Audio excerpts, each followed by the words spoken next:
నిశ్శబ్దంగా అందరినీ వదిలేయండి. కేవలం మీపైనే దృష్టి పెట్టండి. ఆగండి. ఇప్పుడే ఒక పని చేయండి. లోతుగా శ్వాస తీసుకుని మిమ్మల్ని మీరు ప్రశ్నించుకోండి. నేను చివరిసారిగా ఎప్పుడు సంతోషంగా ఉన్నాను? నిజంగా సంతోషంగా, ఏ కారణం లేకుండా, ఊరికే అలా. గుర్తొచ్చిందా? అయితే ఈ ప్రసంగం మీకోసమే. ఒకవేళ మీరు అవును ఇదంతా నాకు తెలుసు, అవే విషయాలుంటాయి అని అనుకుంటుంటే ఆగండి. ఈ రోజు చెప్పబోయే విషయాలను మీరు ఇంతకుముందు ఎన్నడూ ఇలా విని ఉండరు. మీరు దీన్ని పూర్తిగా వింటే మీలో ఏదో మార్పు వస్తుంది. ఇక వినండి. ఒక వ్యక్తి ఉండేవాడు. అతను ఉదయాన్నే 5 గంటలకు నిద్ర లేచేవాడు. ఇంటి కోసం, కుటుంబం కోసం, పిల్లల కోసం, తల్లిదండ్రుల కోసం, స్నేహితుల కోసం, ఆఫీస్ కోసం, ఇరుగు పొరుగు వారి కోసం అతను అందరి అవసరాలను తీర్చేవాడు. అతను అందరి బాధలను వినేవాడు, అందరి కోసం సమయం కేటాయించేవాడు. ఒక రాత్రి అందరూ నిద్రపోయినప్పుడు అతను డాబా మీద ఒంటరిగా కూర్చుని ఆకాశం వైపు తీస్తున్నాడు. అకస్మాత్తుగా అతని కళ్ళు నీటితో నిండిపోయాయి. ఎవరూ ఏమీ అనలేదు. ఆ క్షణంలో ఎలాంటి విచారం, బాధ లేవు. అయినా అతను ఏడుస్తూనే ఉన్నాడు. ఎందుకంటే అతనికి అకస్మాత్తుగా గుర్తొచ్చింది. ఈ రోజుకి 25 సంవత్సరాలు గడిచిపోయాయి. అందులో ఒక్క రోజు కూడా అతని సొంతం కాదు. ఒక్క క్షణం కూడా అతను కేవలం తన కోసం జీవించలేదు. 25 సంవత్సరాలు అతను తనకే ఎంత దూరమయ్యాడంటే తనకు ఏమి ఇష్టమో కూడా గుర్తుకు రాలేదు. ఈ కథ ఒక వ్యక్తి గురించినది కాదు, ఇది మీ కథ.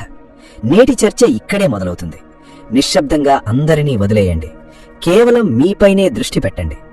ఇది ఒక్క వాక్యమే, కానీ ఈ ఒక్క వాక్యంలోనే జీవిత తత్వం మొత్తం, చికిత్స మొత్తం, నివారణ మొత్తం ఇమిడి ఉన్నాయి. ఈ రోజు మనం దీన్నే లోతుగా అర్థం చేసుకోవాలి. మొదట ఈ వదిలేయటం అంటే ఏమిటో అర్థం చేసుకోండి. చాలా మంది అందర్నీ వదిలేయటం అంటే ప్రపంచం నుండి పారిపోవడం, పర్వతాలకు వెళ్లడం, సన్యాసం తీసుకోవడం అని అనుకుంటారు. కాదు, ఇది పారిపోవడం కాదు, ఇది జాగృతి. ఒక వ్యక్తి సంవత్సరాల తరబడి తనను తాను మరచిపోయి ఇతరుల కోసం జీవిస్తే ఒకరోజు వారు ఎంతగా శూన్యమైపోతారంటే ఇవ్వడం మానేస్తారు. ఎందుకంటే శూన్యంగా ఉన్న వ్యక్తి ఎలా ఇవ్వగలడు? ఎన్నడూ నిండని బావి అది ఇతరుల దాహాన్ని ఎలా తీర్చగలదు? ముందు నిన్ను నువ్వు నింపుకో, ఆ తర్వాతే ప్రపంచానికివ్వు. ఇది విన్నప్పుడు మనసులో ఒక స్వరం వినిపిస్తుంది. కాని నేను అందరినీ ప్రేమిస్తున్నాను, నేను ఎలా వదులుకోగలను? ఈ ప్రశ్న చాలా పాతదే, మరియు దాని సమాధానం కూడా చాలా పాతదే. ప్రేమ మరియు ఆత్మార్పణ, ఇవి రెండూ వేరువేరు విషయాలు. తనను తాను త్యాగం చేసుకుని ఇతరులను ప్రేమించే వ్యక్తి ప్రేమించడు, వారు భయపడతారు. భయం, నేను కాదు అని చెబితే వారు నన్ను వదిలి వెళ్లిపోతారేమో అన్న భయం. భయం, నేను నాకే ప్రాధాన్యత ఇస్తే ప్రజలు చెడుగా అంటారేమో అన్న భయం. భయం, నేను హద్దులు పెట్టుకుంటే నేను మంచి వ్యక్తిగా ఉండలేనేమో అన్న భయం. మరియు ఈ భయం పేరుతో మీరు మీ జీవితమంతా ఇతరుల ఇష్టానుసారం జీవిస్తారు. ఇది ప్రేమ కాదు, ఇది బంధం. ఒక్క క్షణం ఆగి ఆలోచించండి. మీ జీవితంలో తమకు అవసరం వచ్చినప్పుడు మాత్రమే వచ్చే వ్యక్తులున్నారా? మీ సంతోషం కోసం ముందుకు రారు, కానీ మీ సహాయం కోసం ఎప్పుడూ ముందుంటారు. వారిని కలిసిన ప్రతిసారి మిమ్మల్ని అలసిపోయేలా చేస్తారా? అవును, అయితే ఒక విషయం అర్థం చేసుకోండి. వారు మిమ్మల్ని ప్రేమించరు, వారు మీ సేవను ప్రేమిస్తారు. దుకాణం మూసుకున్నప్పుడు వినియోగదారులు మరో దుకాణాన్ని వెతుక్కుంటారు. మీరు ఆ దుకాణం కాదు. ఇప్పుడు ఇంకో విషయం, మనం ఇది అర్థం చేసుకున్నప్పుడు వెంటనే ఒక భావన తలెత్తుతుంది, అపరాధ భావం. నేను చెడ్డవాడిని, నేను స్వార్థపరుణ్ణి, ఇతరులకు సేవ చేయమని దేవుడు చెప్పాడు. ఈ అపరాధ భావం, ఇదే అతిపెద్ద సంకెళ్ళు. మరి దాన్ని ఎవరు వేశారు? సమాజం, మీ అవసరం ఉన్నవాళ్లే. వాళ్లు మీకు చిన్నప్పటి నుంచే నేర్పించారు. తనను తాను మరిచిపోయి ఇతరుల కోసం బ్రతికేవాడే మంచి బిడ్డ. మరి మీరు దాన్ని నమ్మరు, ఎందుకంటే పిల్లలు తాము విన్న ప్రతిదాన్ని నిజంగా అంగీకరిస్తారు. కానీ చిన్నతనంలో నిజమనిపించినది ఎల్లప్పుడూ నిజం కాదు. ఒక చెట్టు గురించి మాట్లాడుకుందాం. ఒక చెట్టు నీడనిస్తుంది, అందరికీ పండ్లనందిస్తుంది. పక్షులు దానిపై గూళ్లు కట్టుకుంటాయి, బాటసారులు దాని కింద సేద తీరుతారు. కాని ఆ చెట్టు ముందుగా తన వేళ్లను బలపరుచుకుంటుంది. అది ముందుగా భూమి నుండి నీటిని గ్రహిస్తుంది, ముందుగా సూర్యుని వైపు పెరుగుతుంది. వేళ్లు బలహీనంగా ఉంటే అది మొదటి తుఫానుకే కూలిపోతుంది. మరి ఆ చెట్టు కూలినప్పుడు ఇంతకు ముందు నీడ పొందిన వారు కూడా నీడ లేకుండా పోతారు. మీ వేళ్లు మీరే. ముందు మిమ్మల్ని మీరు బలపరుచుకోండి. ఇప్పుడొక నిజం, ఇది కొంచెం చేదుగా ఉంటుంది. ఈ ప్రపంచంలో మీ బలహీనతను ఆసరాగా చేసుకుని బ్రతికేవాళ్లు చాలా మంది ఉన్నారు. ఈ వ్యక్తి కాదు అని చెప్పలేడని, ఈ వ్యక్తి తన గురించి ఎప్పుడూ ఆలోచించడని తెలిసిన వాళ్లు మీరు అడిగినది ఏదైనా ఇచ్చేస్తారు. మరియు వారు పదే పదే అడుగుతూనే ఉంటారు, మీరు పదే పదే ఇస్తూనే ఉంటారు. మీరు కుప్పకూలిపోయే వరకు ఈ చక్రం కొనసాగుతూనే ఉంటుంది. మరి మీరు కుప్పకూలిపోయినప్పుడు ఇవ్వడానికి వాళ్లు ఇంకొకరిని వెతుకుతారు. ఇక మీరు ఒంటరిగా కూర్చుండిపోతారు, శూన్యంగా, అలసిపోయి, నేను ఎంతో చేశాను అయినా అని ఆలోచిస్తూ. ఈ అయినా అనేదే అత్యంత బాధాకరమైన పదం. మరి మీరు ఈ అయినాను తప్పించుకోవాలనుకుంటే ఈ రోజు నుంచే మీకు మీరు మొదటి ప్రాధాన్యత ఇవ్వాలి. ఇప్పుడు నాకిది చెప్పండి, మీ జీవితంలో చివరిసారిగా మీకోసం మీరు ఎప్పుడేదైనా చేశారు? కేవలం మీకు మాత్రమే సంతోషాన్నిచ్చేది, మరెవ్వరికీ సంతోషాన్నివ్వనిది, ఎటువంటి ప్రయోజనం లేనిది, కేవలం సంతోషం కోసం. గుర్తుందా? అదే సమస్య. ఒకవేళ మీకు గుర్తున్నా అది చాలా కాలం క్రితం జరిగిపోయినా సమస్య అదే. మీరు ఎక్కడో ఇతరుల జీవితాలలో తప్పిపోయారు. ఇక మీ సొంత జీవితం స్తంభించిపోయి దుమ్ము కట్టిపోతోంది. ఈ అంతరాత్మ స్వరం నాకిది వద్దు, నేనిక్కడికి వెళ్లాలనుకోవడం లేదు, నేనిది చెయ్యలేను అని చెప్పేది ఈ స్వరం అబద్ధం చెప్పదు. అది మీలోని అత్యంత నిజమైన భాగం. కానీ మీరు దాని మాట వినడం మానేశారు. ఎందుకంటే దాని మాట వినడం జనాలేమనుకుంటారో అనే భయాన్ని రేకెత్తిస్తుంది. మరియు మీరు ఆ భయానికే లొంగిపోతారు. ప్రతిసారి మీరు లొంగిపోయిన ప్రతిసారి మీ స్వరం మరింత బలహీనపడుతూ పోతుంది. చివరికి ఒకరోజు అది ఇక వినిపించదు. ఆ రోజు మెద్ద మీద ఏడ్చిన ఆ మనిషి మీరే అవుతారు. కాబట్టి ఈ రోజు నుంచే ఆ స్వరం మాట వినడం మొదలుపెట్టండి. మీ మనసు వద్దు అన్నప్పుడు వద్దు అని చెప్పండి. మీ మనసు అలసిపోయాను అన్నప్పుడు ఆపండి. మీ మనసు నాకు ఒంటరిగా సమయం కావాలి అన్నప్పుడు ఆ సమయాన్ని తీసుకోండి. ఇది స్వార్థం కాదు, ఇది ఆత్మగౌరవం. ఆత్మగౌరవం. తనను తాను గౌరవించుకోని వ్యక్తిని ఈ ప్రపంచం కూడా గౌరవించదు. ఇదొక కఠినమైన నిజం, కానీ ఇది వాస్తవం. ఇప్పుడు ఇంకొక విషయం, అది మిమ్మల్ని కుదిపేస్తుంది. మీరు ఎవరికైతే ఎంతో ఇచ్చారో వాళ్ళు ఎప్పుడైనా మీరు బాగున్నారా అని అడిగారా? ఎప్పుడైనా మీ చెయ్యి పట్టుకుని ఈరోజు ఎలా గడిచింది అని అడిగారా? మీ కళ్లలోని అలసటను ఎప్పుడైనా గమనించారా? ఒకవేళ గమనించకపోతే ఒక్క క్షణం ఆలోచించండి. ఇవి సంబంధాలా, లేక ఇది ఒక ఏకపక్ష నదీ ప్రవాహమా? అందులో ఒక వ్యక్తి మాత్రమే ప్రవహిస్తూ మరొకరు కేవలం నీటిని మాత్రమే స్వీకరిస్తారు. సంబంధాలు ద్విపక్షంగా ఉంటాయి. ఇద్దరూ ఇస్తూ ఇద్దరూ తీసుకుంటూ ఉంటారు. ఇద్దరి అవసరాలకు విలువ ఉంటుంది. ఎక్కడైతే ఒక వ్యక్తి మాత్రమే ఇస్తాడో అది సంబంధం కాదు, అది ఒక రాజీ, ఒక ఏర్పాటు. ఆ ఏర్పాటులో మీ అవసరం ఇక లేనప్పుడు ఆ ఏర్పాటు ముగిసిపోతుంది. అందుకే మిమ్మల్ని నీరసపరిచే, మీ శక్తిని హరించివేసే, మిమ్మల్ని చిన్నబుచ్చే అలాంటి సంబంధాల నుండి దూరంగా వచ్చేయండి. నిశ్శబ్దంగా, పోట్లాడకుండా, వివరించకుండా. ఎందుకంటే అర్థం చేసుకోవాలనుకునే వ్యక్తి ఏమీ చెప్పకుండానే అర్థం చేసుకుంటాడు. ఇక అర్థం చేసుకోవాలనుకోని వ్యక్తి మీరు 100 సార్లు వివరించినా అతను అర్థం చేసుకోడు. ఈ నిశ్శబ్దంగా అనే విషయం గురించి ఇంకా లోతుగా ఆలోచించండి. మనం ఎవరికైనా దూరంగా ఉన్నప్పుడు మన మనసు ఇలా చెబుతుంది, మాకు చెప్పు, మా గురించి వివరించు, మమ్మల్ని సమర్థించుకో, మమ్మల్ని నిరూపించుకో. మరి మనం ఇలా చేసినప్పుడు ఏమవుతుంది? మనం మరింత చిక్కుల్లో పడతాం మరియు అలసిపోతాం. మౌనం ఒక శక్తివంతమైన బలం. తమను తాము నిరూపించుకోవడానికి ప్రయత్నించే వ్యక్తి నిజానికి బలహీనులు. నిశ్శబ్దంగా తమ దారిలో తాము వెళ్లేవారే బలవంతులు. మీరు ఎవరికీ వివరించాల్సిన అవసరం లేదు. మీ జీవితం మీది, మీ నిర్ణయాలు మీవి.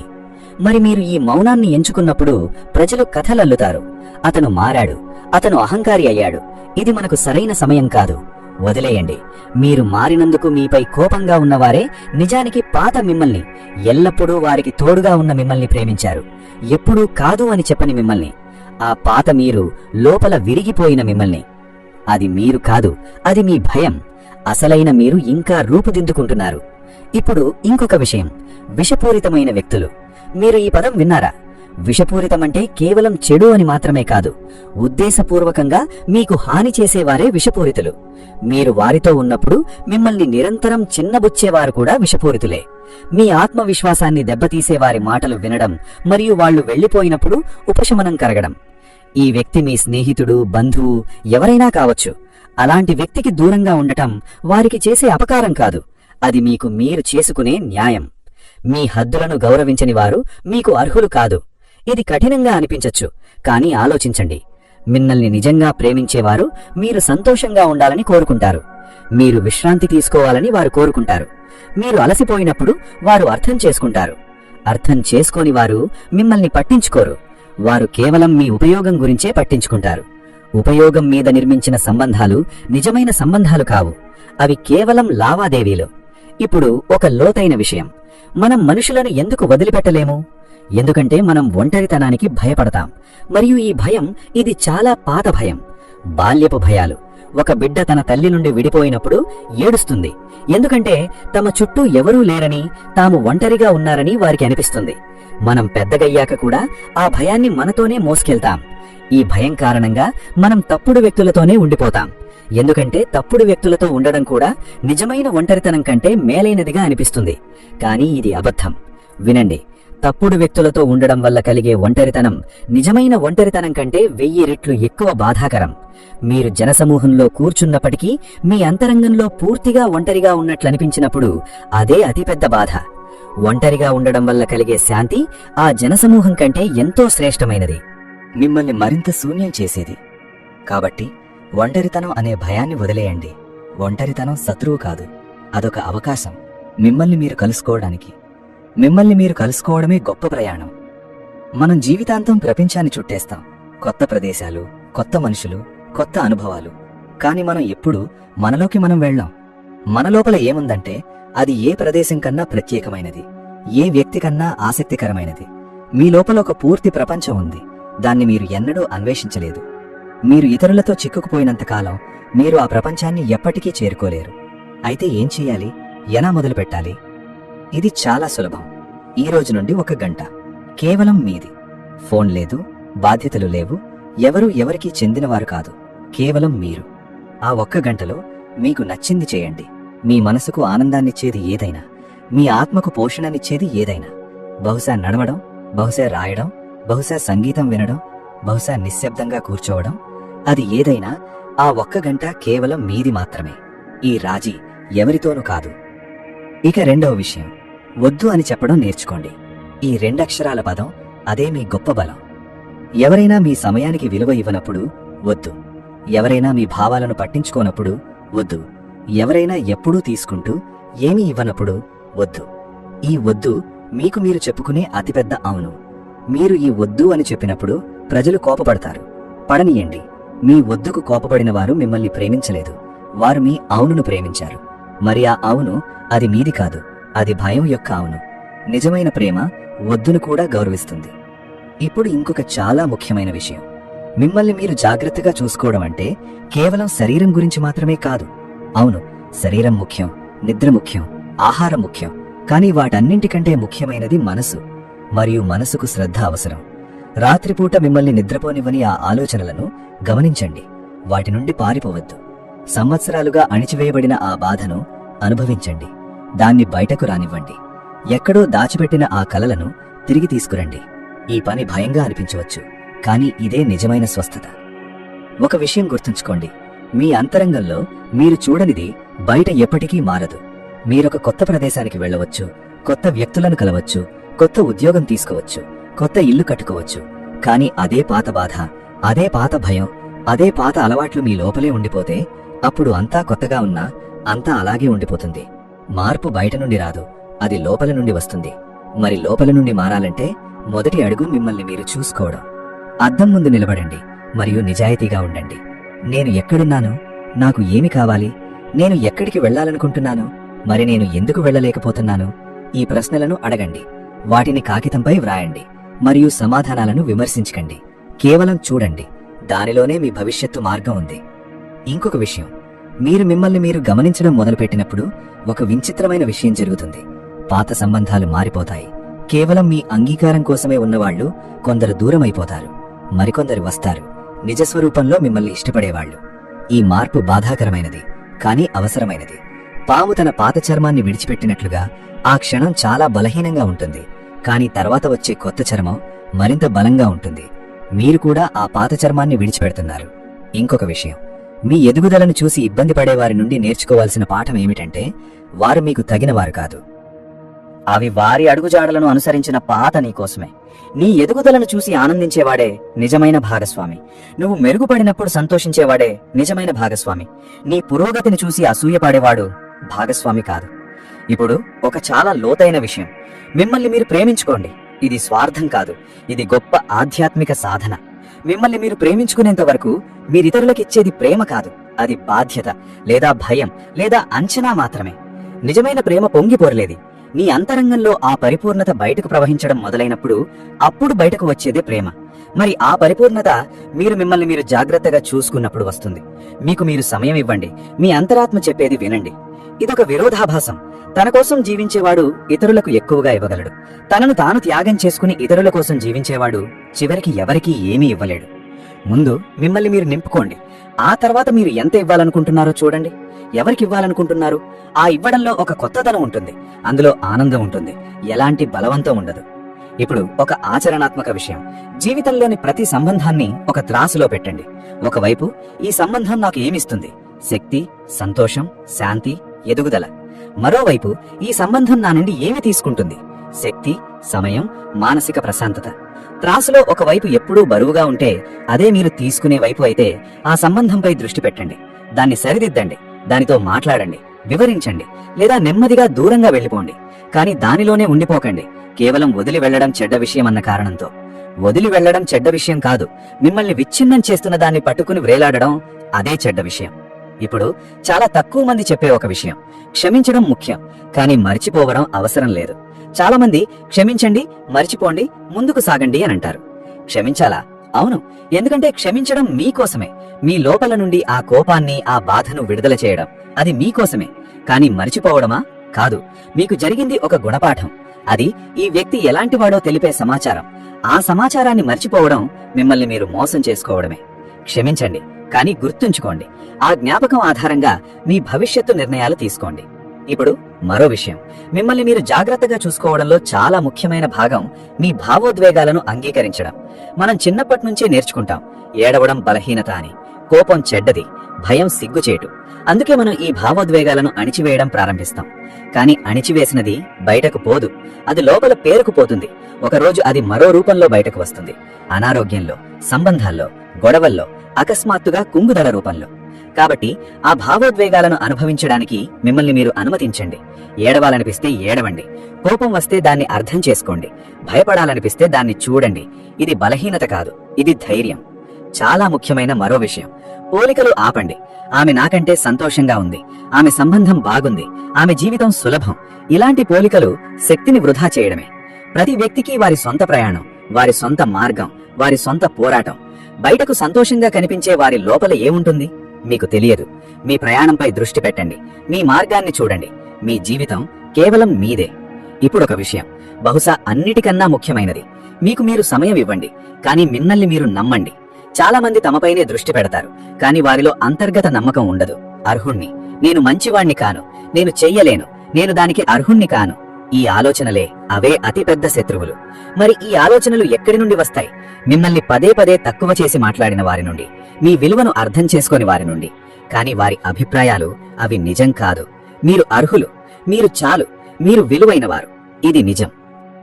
ఒక చెట్టు విత్తనంగా ఉన్నప్పుడు అది ఒకనాడు మహావృద్ధి చెందుతుందని దానికి తెలుస్తుందా? లేదు. కాని ప్రకృతికి తెలుసు. మీరు కూడా అనంతమైన సామర్థ్యం గల ఒక విత్తనమే. కాని ఆ సామర్థ్యం అప్పుడే వికసిస్తుంది మీరు మీకు సరైన నేల, సరైన నీరు మరియు సరైన సూర్యరశ్మిని అందించినప్పుడు. ఆ నేల, సరైన వాతావరణం, సరైన వ్యక్తులు. ఆ నీరు స్వీయ సంరక్షణ, ఆ సూర్యరశ్మి ఆత్మవిశ్వాసం.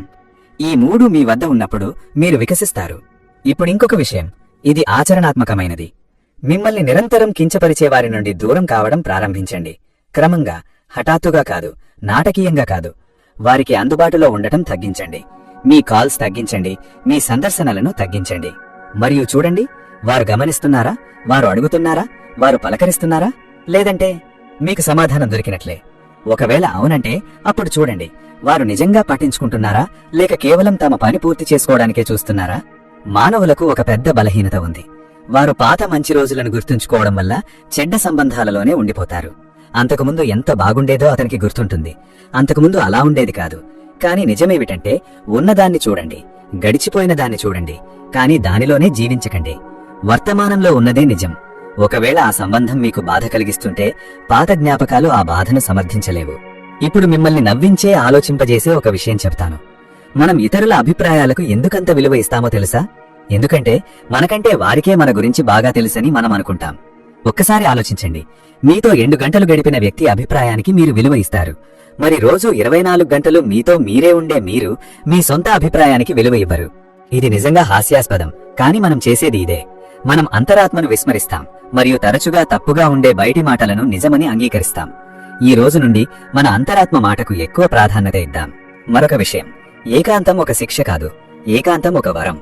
ఏకాంతానికి భయపడే వ్యక్తి తనను తాను ఎప్పటికీ తెలుసుకోలేడు. ఎందుకంటే తనను తాను తెలుసుకోవాలంటే వారు తమతో తామే ఉండాలి. వారు గందరగోళంలో తమను తాము కనుక్కోలేరు. వారు జనసమూహంలో ఉండరు. వారు తమను తాము చుట్టూ ఎవరూ లేని ఆ నిశ్శబ్ద క్షణంలో కనుక్కుంటారు. ఎలాంటి ఒత్తిడులు లేకుండా కేవలం మీరే ఉన్నప్పుడు. ఆ క్షణంలో మీ అంతరాత్మ నుండి వచ్చే స్వరం మీరే. దాన్ని వినండి. ఇప్పుడొక గొప్ప సత్యం, ప్రపంచంలో అత్యంత సుదీర్ఘమైన బంధం మీతో మీకు ఉన్నదే. పుట్టినప్పటి నుండి మరణం వరకు మీరు మీతోనే ఉంటారు. తల్లిదండ్రులు మీతో ఎప్పటికీ ఉండరు. భార్యాభర్తలు మీతో ఎప్పటికీ ఉండరు. స్నేహితులు మారతారు, సంబంధాలు మారతాయి, కానీ మీరు ఎల్లప్పుడూ మీతోనే ఉంటారు. కాబట్టి మీతో మీకున్న ఈ బంధం అత్యంత బలంగా, అత్యంత అందంగా ఉండటం అవసరం కాదా? తమను తాము ప్రేమించుకునేవారు ఎప్పటికీ ఒంటరిగా ఉండరు. మరి ఈ బంధం బలంగా ఉన్నప్పుడు అది అద్భుతం. మీరు ఇతరుల నుండి మీ అంచనాలను తగ్గించుకుంటారు, ఎందుకంటే మీ అవసరాలను మీరే తీర్చుకుంటారు. మీ సంతోషం కోసం మీరు ఇతరులపై ఆధారపడరు, ఎందుకంటే మీ సంతోషానికి మూలం మీలోనే ఉంది. మీరు సంబంధాలలో మరింత స్వేచ్ఛగా ఉంటారు. మీరు మరింత నిజాయితీగా ఉంటారు, ఎందుకంటే ఇప్పుడు మీరు భయంతో కాదు, ఇష్టంతో సంబంధాలను ఏర్పరచుకుంటారు. ఈ మార్పు, ఈ పరివర్తన, ఇదే నిజమైన జీవితం. చివరిగా ఒక విషయం, ఈ రోజు మీరు విన్నదానికే పరిమితం కాకండి. ఒక పని చేయండి. ఈ రోజు కాసేపు ఒంటరిగా కూర్చుని మిమ్మల్ని మీరు ప్రశ్నించుకోండి. నేను ఎక్కడ ఉన్నాను? నేను ఎక్కడికి వెళ్లాలనుకుంటున్నాను? మరియు నన్ను ఏది వెనక్కి లాగుతోంది? మీకు తోచిన సమాధానాలను రాసుకోండి. ఆ సమాధానమే మీ తదుపరి ప్రయాణానికి నాంది. మరియు ఆ ప్రయాణమే అత్యంత ముఖ్యమైన ప్రయాణం. అది మీ వైపుగా సాగే ప్రయాణం. నిశ్శబ్దంగా అన్నింటినీ వదిలేయండి. కేవలం మీపైనే దృష్టి పెట్టండి. ఇది బలహీనత కాదు, ఇదే గొప్ప ధైర్యం. ఇదే మీ పట్ల మీకుండే గొప్ప ప్రేమ. మరియు తనను తాను ప్రేమించుకునేవాడే ప్రపంచానికి నిజమైన ప్రేమను పంచగలడు. కాబట్టి ప్రారంభించండి, ఈ రోజే, ఈ క్షణమే.